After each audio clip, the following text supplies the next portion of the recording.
Hi friends, welcome to my channel. Today நம்ம சமையலில் பார்த்தீங்கன்னா முலாம்பழத்தை வச்சு ஒரு அருமையான ஜூஸ் ரெசிபி தான் ஃப்ரெண்ட்ஸ் பண்ண போகிறோம். வெயிலுக்கு பார்த்தீங்கன்னா நல்லா சில்லுன்னு முலாம்பழத்தில் உடம்புக்கு நல்லா குளிர்ச்சியான இந்த ஜூஸ் பார்த்தீங்கன்னா ரொம்ப சிம்பிளாக எப்படி செய்யலாம்னு வாங்க வீடியோவில் போய் பார்க்கலாம். வீடியோக்குள்ளே பார்க்குறது இது வரைக்கும் நீங்கள் அமினா சேனல் சப்ஸ்கிரைப் பண்ணிக்கோங்க. வீடியோவை ஸ்கிப் பண்ணாமல் பாருங்கள்.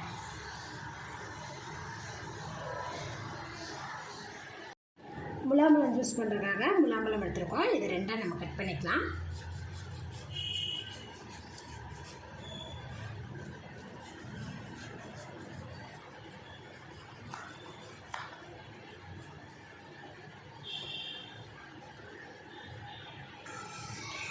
முலாம்பழத்தில் இருக்கிற விதையை நம்ம அழகாக நீக்கிடலாம்.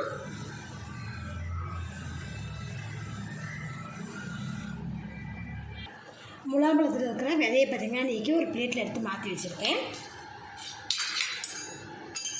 இப்போது இந்த மாதிரி நம்ம கரண்டி வச்சு அழகாக இதை எடுத்துடலாம். எடுத்து இது ஒரு மிக்சிங் பவுலில் போட்டு வச்சுருங்க.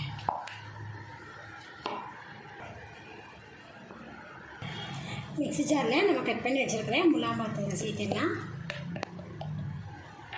இது கூடவே 2 டீஸ்பூன் அளவுக்கு சுகர், 1 கப் அளவுக்கு பால்,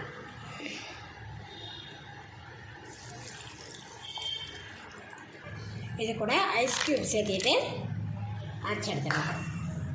பாருங்கள், நல்லா அரைச்சி எடுத்துட்டோம். இப்போ பார்த்தீங்கன்னா நம்ம எடுத்து வச்சுருக்கோம் இல்லைங்களா அந்த விதையோட, அதே இதில் சேர்த்துருங்க. ஒரு ஃபில்ட்ரு பண்ணிக்கலாம். ஃபில்ட்ரு பண்ணால் அதில் இருக்கும் அந்த நீர்லாம் பார்த்திங்கன்னா நல்லாவே இறங்கிடுச்சு பாருங்கள். நல்லா ஒரு ஸ்பூன் வச்சு நம்ம நல்லா இதை கையில் ப்ரெஸ் பண்ணி விடலாம்.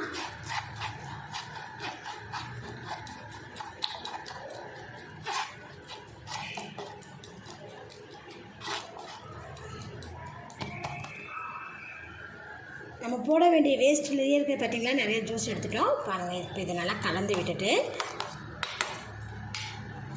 நம்ம முலாம்பழத்தை கட் பண்ணி வச்சுருக்கோம் இல்லையா, இதில் கூட நம்ம போட்டுக்கலாம்.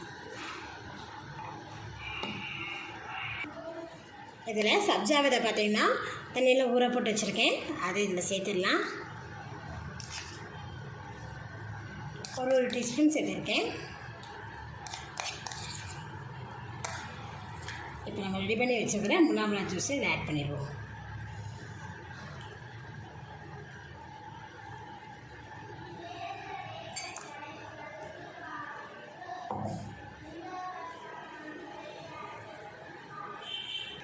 ஸ்பூன் வச்சு ஒரு டைம் நல்லா கலந்து விட்டுட்டேன். அவ்வளோதான். வெயிலுக்கு பார்த்திங்கன்னா முலாம்பழம் பார்த்திங்கன்னா நல்லா நமக்கு சம்மர் டைம் பார்த்திங்கன்னா முலாம்பழம் பார்த்திங்கன்னா நல்லா சீஃபாகவே நம்மளுக்குலாம் கிடைக்கும். ஸோ அதனால் பார்த்திங்கன்னா முலாம்பழம் வாங்கினா நீங்கள் இது போல் ஜூஸ் பண்ணி பாருங்கள் ஃப்ரெண்ட்ஸ், ரொம்ப நல்லாயிருக்கும். என்னோட இந்த வீடியோ உங்களுக்கு பிடிச்சிருந்தா லைக் பண்ணுங்கள். மறக்காமல் அண்ணா சேனலை சப்ஸ்கிரைப் பண்ணிக்கோங்க. நன்றி.